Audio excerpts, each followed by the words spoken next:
สบายดีทุกคนนี่คือบรรยากาศแถวตลาดเช้าเนาะนครหลวงเวียงจันทร์ตลาดเช้าถือว่าเป็นจุดศูนย์กลางการคมนาคมในนครหลวงเวียงจันทร์เนาะที่ว่าเป็นจุดขึ้นรถลงรถสินะเนาะอยู่นี่ก็จะมีสถานีรถเมล์อยู่นี่สถานีรถเมล์นครหลวงเวียงจันทร์ก็จะเป็นจุดแบบศูนย์กลางนะผู้ใดจะไปใส่ก็สามารถมาขึ้นรถอยู่นี่สินะก็จะมีรถออกจาก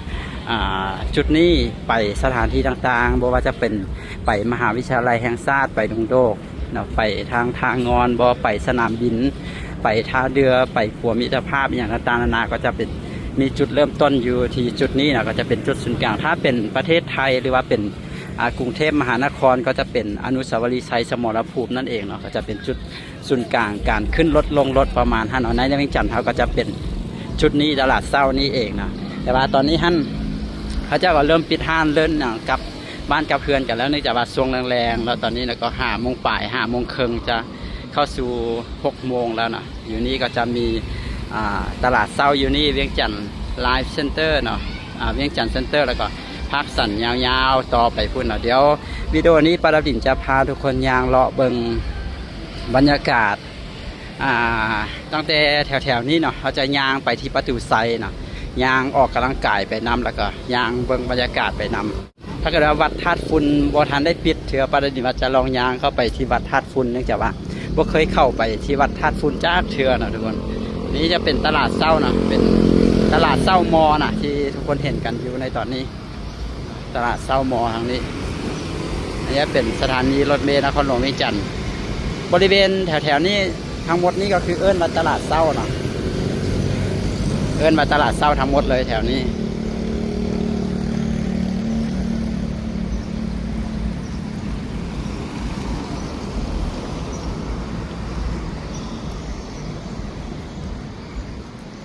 เดี๋ยวเขาจะย่างเลาะไปจะย่างไปที่ถนนลานสร้างแล้วก็จะไปที่ประตูไซไปเบิ่งบรรยากาศกันอยู่คุณแล้วก็จะพาเบิ่งบรรยากาศไปเรื่อยๆแถวนี้ยังบ่เคยย่างเลาะแถวนี้จักบาทเทื่อนะสลายก็จะขับรถพาทุกคนเบิ่งบรรยากาศขับรถเลาะนะมื้อนี้ลองถือมายางนำนะแล้วก็ต่างย่างออกกำลังกายนำนะไปสนีลาวนะทุกคนบริษัทไปสนีลาวจำกัดอยู่นี่เด้อนะอยู่บนตลาดเช้านี่ตลาดเช้ามอนี่เขาเจ้าขายสมุนไพรบางหลายนี่เขาเจ้าขายสมุนไพรนะอันนี้เห็นป่ะเขาขายสมุนไพรยาดีนั้นดีนี่ใช่ไหมก็มาหาซื้อกันได้นะพี่น้องชนเผ่ามงเขามาขายกันหลายมียาพื้นเมืองนะประเภทแบบเอาไปต้มกินอย่างเช่นอะไรครับ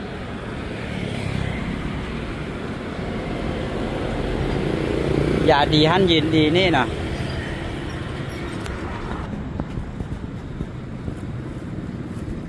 เดี๋ยวจะย่างไปทางประตูไซ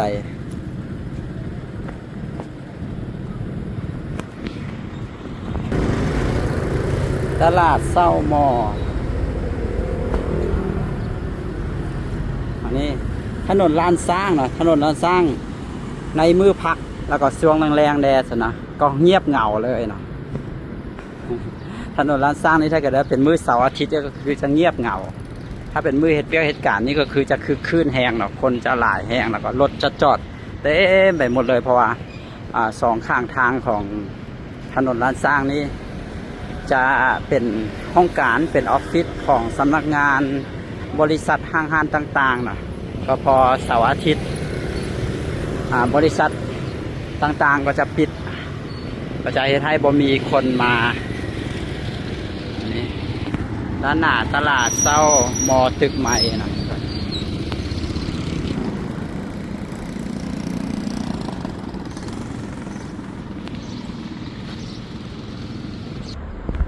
อยู่ที่ตลาดเช้าก็บอนจอดรถก็ว่างเลยเพราะว่าตอนแรงแดดนะคนน่าจะกลับกันแล้วปกตินี่หาบอนจอดรถยากอย่างยาก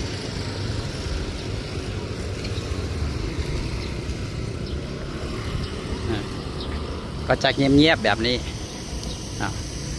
มือพักมือพรเขาเจ้าก็บ่มาแล้วสถานที่แบบนี้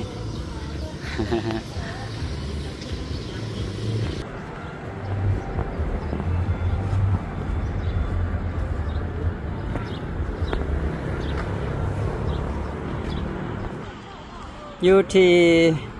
บริเวณแถวๆนี้ก็จะมีธนาคารหลายๆเนาะ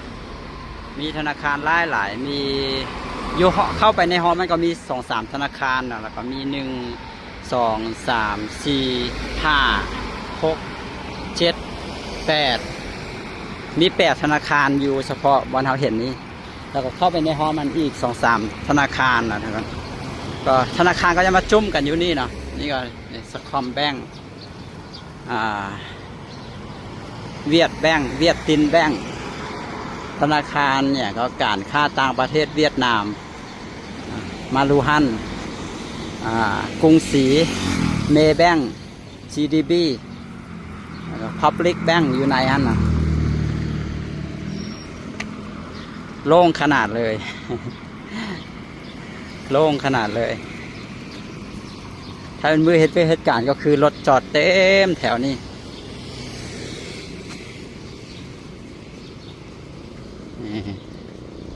บรรยากาศก็จะโล่งๆสบายๆเนาะในมือพัก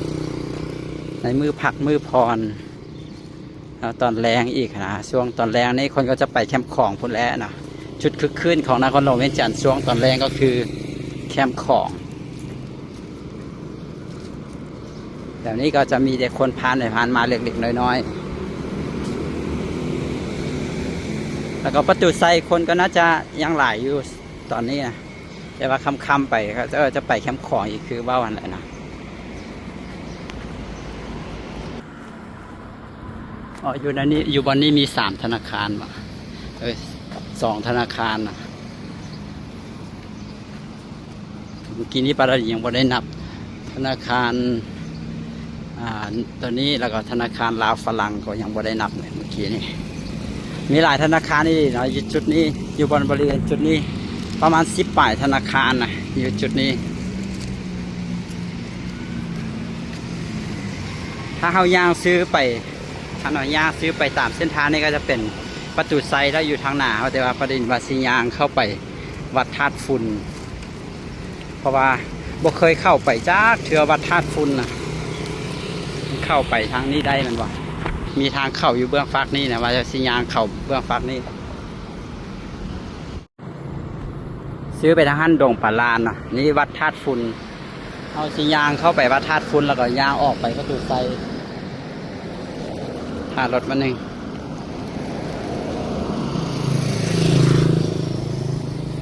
บ่เคยเข้าไปจากเถื่อวัดนี้ถือว่าเป็นวัดใหญ่เนาะเป็นวัดใหญ่เวลามีพิธีแบบสลายเคยหนึ่งก็พิธีศพวิธีทรงสการผู้หลักผู้ใหญ่อย่างสินะพระเจ้าก็จะมักเอามาวัดนี้ก็น่าจะเป็นวัดแห่งเดียวที่มีระบบการเผาด้วยเคยอย่างก็พบเผาด้วยระบบไฟฟ้าหรือว่าจังใดก็ที่ว่าไม่ต้องใช้ฟืนโอ้สาธุขออโหสิกรรมด้วยทุกคน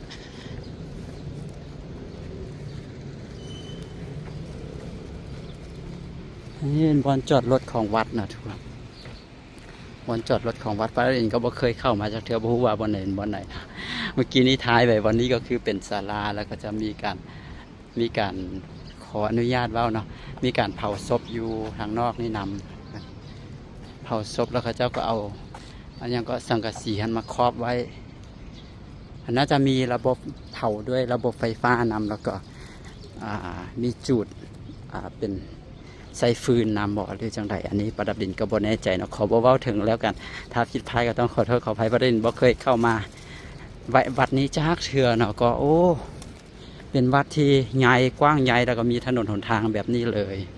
แล้วก็มีพื้นที่กว้างโล่งแบบนี้แล้วมีบ่อนจอดรถเต็มไปหมดเลยเนี่ยนี่ก็เป็นบ่อนจอดรถก็ถือว่าเป็นวัดที่แบบจะว่าจังไดเพิ่นบ่ได้สร้างแบบเพิ่นบ่ได้สร้างอาคารอย่างต่างๆนานาใส่เต็มพื้นที่นะแบบเพิ่นปล่อยให้มีพื้นที่โล่งแบบนี้ไว้นำนะก็ดีเลยเนาะก็เฮ็ดให้มีบ่อนจอดรถมีพื้นที่โล่งๆแบบนี้กว้างใหญ่เลยนะส่วนหลายเขาเข้าไปในวัดก็จะเป็นแบบว่าพระเจ้าจะสร้างแบบ ศาลาอันนั้นนี่เต็มพื้นที่เลยเนาะบ่มีพื้นที่ว่างพื้นที่โล่งเลยแต่ว่ามาวัดนี้แล้วนะมีพื้นที่ว่างพื้นที่โล่งแบบนี้หลายแล้วก็มีต้นไม้ใหญ่แบบนี้งามเลยเป็นกับประดับประดาด้วยต้นไม้นะแล้วก็สะอาดดีอันนี้ก็น่าจะเป็นอารามหรือว่าเป็นซิมใหญ่บ่อยู่นี่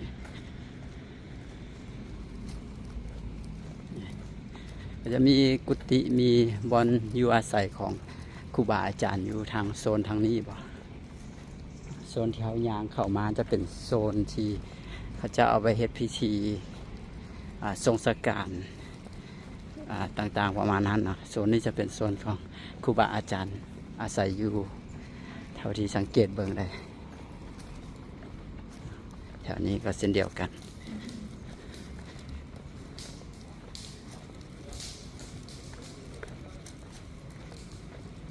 เงียบสงบมีต้นไม้หลาย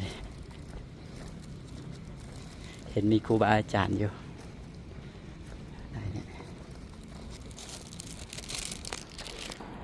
เท่าที่พระดดินสังเกตเบื้องวัดนี้จะมีทางเข้าอยู่3 ทางนะก็คือทางที่เขาเข้ามาแล้วก็ทางอีกทางหนึ่งที่เข้ามาจากถนนลานสร้างนะคือทางขวามือเขาในตอนนี้นะจะออกมีทางออกไปอยู่บนเครื่องกลางนะออกไปทางซ้ายมือเขาตามภาพในตอนนี้นะจะออกไปใส่ถนนลานสร้างเพราะเป็นวัดที่กว้างใหญ่แบบนี้เลยทุกคนมีพื้นที่กว้างใหญ่แล้วก็มีพื้นที่โล่งมีต้นไม้เต็มไปหมดแล้วก็อีกทางนึงเนาะก็คือทางนี้ทางออกไปใส่ประตูไซนะออกไปใส่ประตูไซออกมานี่ก็จะซอดใส่ส่วนอาเซียนเลย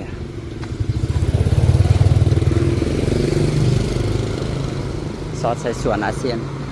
ส่วนที่เพิ่นมีการก่อสร้างใหม่นะอันนั้นก็เป็นประตูไซบ่อนฮันอันนี้จะเป็นสำนักงานปกครองนครหลวงเวียงจันทน์นะตัวนี้ตึกตัวนี้นะแล้วก็มีการก่อสร้างอย่างหูอยู่แต่ถามเส้นทางนี้วัดองค์ตื้อวัดธาตุฝุ่นที่เขายางออกมาวัดธาตุฝุ่นสวงเทพนิมิตธาตุฝุ่น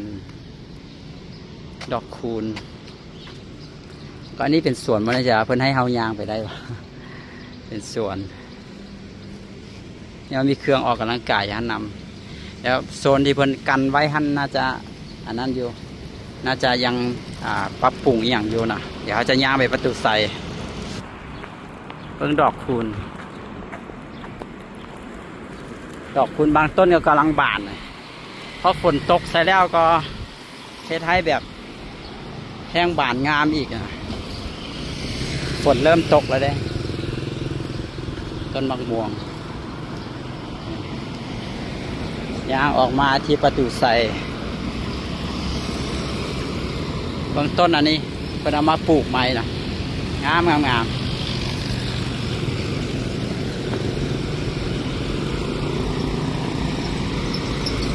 บรรยากาศอยู่ที่ประตูใส่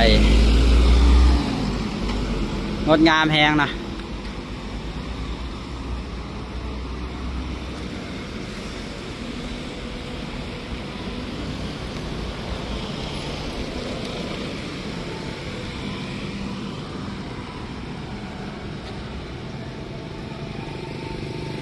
ก็มีเปิดน้ำพุอยู่ตอนนี้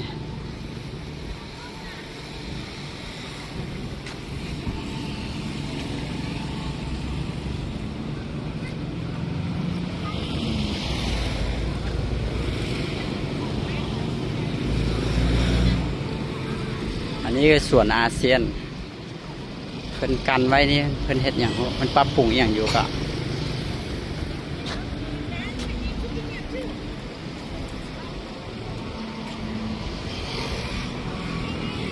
มีห้องน้ำเด้สีขาวๆมันก็คือห้องน้ำนะทุกคนบ่ได้ใช่ว่าเพิ่นเก็บเงินบ่น่าจะบ่ได้เก็บแต่ตามที่เบิ่งก็คือเป็นห้องน้ำสาธารณะนะเพื่ออำนวยความสะดวกแก่ผู้คนที่มาเที่ยวประตูไซนี่เดี๋ยวเขาสิย่างไปที่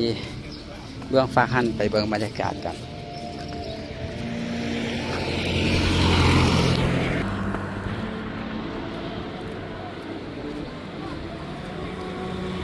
โอ้เพิ่นปิดแล้ว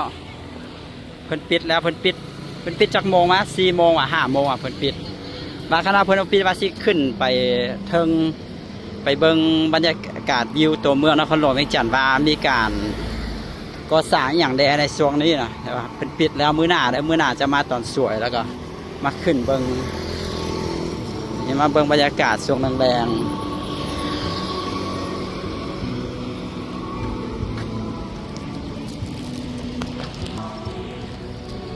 ก็จะมีคนมาเลาะมาเที่ยวตลอดหมดมือเลยเนาะที่ประตูไซแห่งนี้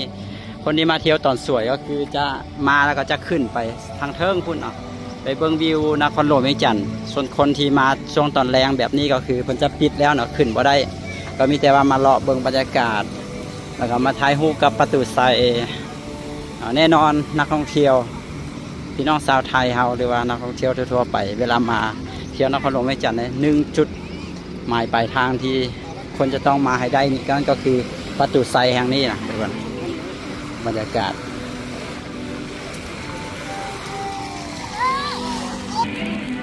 ทางพูดก็จะมีน้ำพุอีกบอนนึงหน่อยทุกคนแล้วก็มีห้านคาเฟ่มี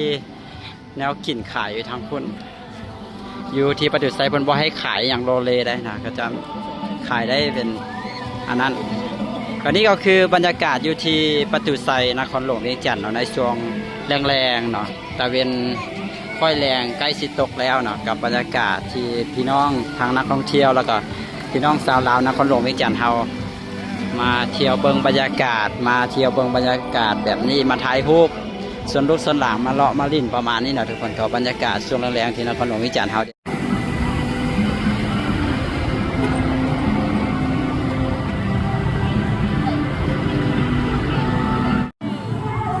นี่ก็คือบรรยากาศอยู่ที่ประตูไซเนาะทุกคนก็คนก็กำลังมาถ่ายรูปกันเพราะว่าช่วงนี้ช่วงแรกแบบนี้นะเพราะอากาศจะดีแล้วก็แสงจะได้เนาะเวลาถ่ายรูปก็จะออกมางามเนาะแสงจะได้ตอนนี้ประดับดินจะยางกลับไปที่ภาคสันเป็นอย่างเราต้องยางไปภาคสัน เพราะว่าประดับดินท่านจอดรถปะไว้ที่ภาคสันนะเราจอดรถป่าไว้ที่ภาคสันแล้วก็ยางมาพี่เราต้องยางกลับไปเอารถที่ภาคสันเพื่อจะกลับบ้านกลับเพื่อนก็เดี๋ยวยางกลับไปแล้วก็เดี๋ยวจะถ่ายบรรยากาศยางกลับไปแต่ว่าจะไม่ได้ยางทางเก่าแล้วเดี๋ยวป้าดาดิ่งจะยางไปทางดงปลานนะเขาจะยางไปทางดงปลานจะย่างไปทางดงปลาแล้วก็เดี๋ยวจะถ่ายเบื้องทางให้เบิ่งว่าจะเป็นยังไงบรรยากาศช่วงค่ายแรงอากาศเย็นๆลมพัดเย็นๆมีคนออกมาผ่อนคลายกันเป็นจำนวนหลายทั้งนักท่องเที่ยวแล้วก็ทั้งคนทั่วๆไปที่บ่แม่นนักท่องเที่ยวกำลังย่างกลับตอนนี้เบื้องฟ้าหันเพิ่นน่าจะกำลังเฮ็ดอันทางย่างใหม่นะเฮ็ดฟุตบาทใหม่นะเบื้องฟ้าหันยางเลาะเรียบอันกำแพงวัดธาตุฝุ่นนี้ไปอ๋อหรือว่าที่ว่าเขาเจ้าเฮ็ดอันทางยางว่าบนเมื่อกี้นั้นเป็นรถเมล์อันด่วนนี่ละทีรถเมล์บีอาร์ที่นี่ละทีนี่จะเป็นหนึ่งในสถานีเนาะที่อยู่นี่แล้วนี่จะเป็นวัดจีนหรือวัดเวียดนี่ครับมีสถานีอยู่นี่จะเป็นสถานีใหญ่เลยเนาะเดี๋ยวเขาน่าจะข้ามทางอยู่วันนี้พอวันนี้เพิ่นกำลังเฮ็ดก่อสร้างอยู่เนาะยางบ่ได้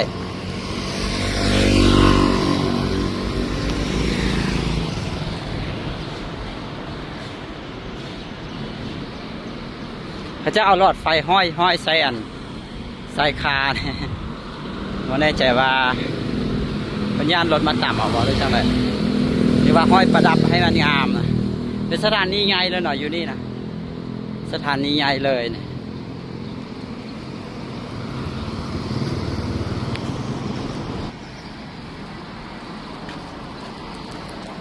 กระทรวงพลังงานและบ่อแห่วันนี้บนเนจ่าเพิ่นเอิ้นไฟแดงอย่างไรที่ว่าถ้าจะเป็นวัดธาตุฝุ่นที่เขาเข้าไปบนทางเข้าบนวัดธาตุฝุ่นที่เขาเข้าไปนะวันนี้ไปทางจะเป็นตลาดเศร้าเนาะอันนี้จะเป็นไฟแดงนี่แล้วก็ มานี่จะเป็นดงปลาลานดงปลาลานแล้วก็จะมีทางตัดเข้าไปหาภาคสันอยู่ทางหน้าเขานี่ก็เลยว่ายางมาทางนี้ดงปลาลานจะเป็นศูนย์กลางการขายโทรศัพท์อยู่ที่นครหลวงเวียงจันทร์มีห้างขายโทรศัพท์เต็มสองข้างทางนี่หมดทั้งสองข้างทางนี่ก็เป็นห้างขายโทรศัพท์ทั้งหมดเลย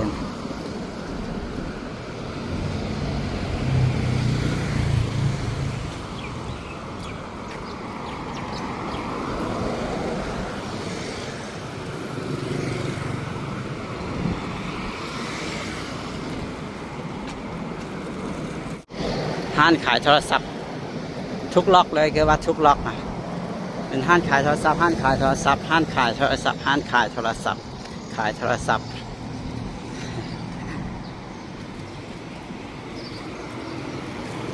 ศูนย์กลางการขายโทรศัพท์ในนครหลวงเวียงจันทร์ก็จะมีอยู่นี่แล้วก็ก่อนหน้านี้ฮั่นอยู่ที่แถวด้านหน้ามหาวิทยาลัยแห่งชาติหรือว่าดงโดกก็จะมีห้างขายโทรศัพท์หลายเช่นเดียวกันแต่ว่าตอนนี้รู้สึกว่าเงียบเหงาได้แถวนั้นห้างขายโทรศัพท์หลายๆห้างรู้สึกว่าปิดไปแล้วเนาะอยู่ที่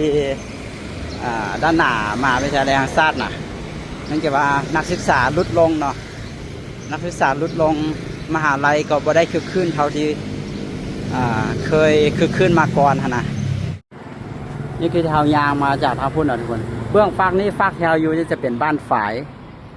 เบื้องฝากพุ่นจะเป็นบ้านหนองจันบ้านหนองจันดงปลาลานต้องไปพุ่นอีกว่ะดงปลาลานอาจจะเลยไปนี่ตื่มน้อยนึงเนาะจะเป็นดงปลาลานโอ้นี่เพิ่นกำลังก่อสร้างอยู่เขาเจ้าก่อสร้างไอ้คลองระบายน้ำนะทุกคนแล้วก็เขาเจ้าก็ปลูกคอนกรีตไปสองข้างเลยเห็นมีหลายๆบอนเขาเจ้าก็เฮ็ดแบบนี้เนาะปลูกคอนกรีตไปสองข้างอันนี้เขาเจ้าก่อสร้างอยู่ดงปลาลานเป็นทางพุ่นดงปลาลานเนี่ยเริ่มตั้งแต่บอนทางแยกเข้าไปหาภาคสันนี่เนาะแล้วก็ทางซ้ายมือก็จะเป็นดงปลาลานทางขวามือจะเป็นบ้านหนองจันส่วนที่เฮาอยู่นี่จะเป็นบ้านฝายเราที่ข้ามทางไปคนเข้าไปหั่นก็จะเป็นภาคสันแล้วเนาะจะฮอดแล้วนี่เขาข้ามทางมาแล้วนะข้ามทางมายางเข้าไปนี่ก็จะเป็นภาคสัน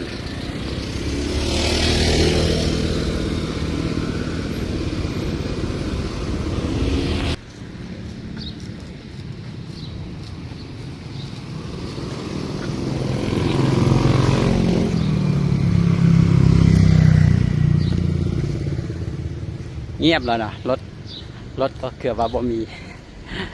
เงียบแล้วคนออกจากห้างไปกันแล้วอันนี้ก็คือทางลงไปที่ชั้นใต้ดินเนาะบนจอดรถแล้วก็มีห้านอาหารมีอย่างในชั้นใต้ดินเขาสิบ่ยางไปทางนี้เขาสิยางเข้าห้างแล้วก็ลงลิฟต์ไปเพราะว่ารถเขาจอดอยู่พุ่นบักกว้างบักใหญ่ในห้างนี่ก็จะประมาณนี้แหละทุกคนเขายางเกือบว่าได้ฮอบนึงเนาะเขาเริ่มต้นทายแถวตลาดเศร้าเราเขายางอ้อมไปฮอดประตูไซเรายางอ้อมมา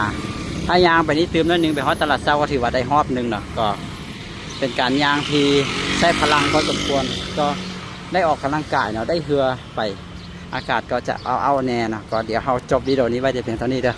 ขอขอบใจทุกคนที่เข้ามาเบิ่งเนาะไว้ไปพบกันวิดีโอต่อไปเส้นเก่าเส้นเคยเนาะมีอย่างผิดพลาดประการใดก็ต้องขอโทษขออภัยในวิดีโอนี้และวิดีโออื่นนำเด้อไปพบกันวิดีโอต่อไปสบายดีรถจักรฝูงรถจักร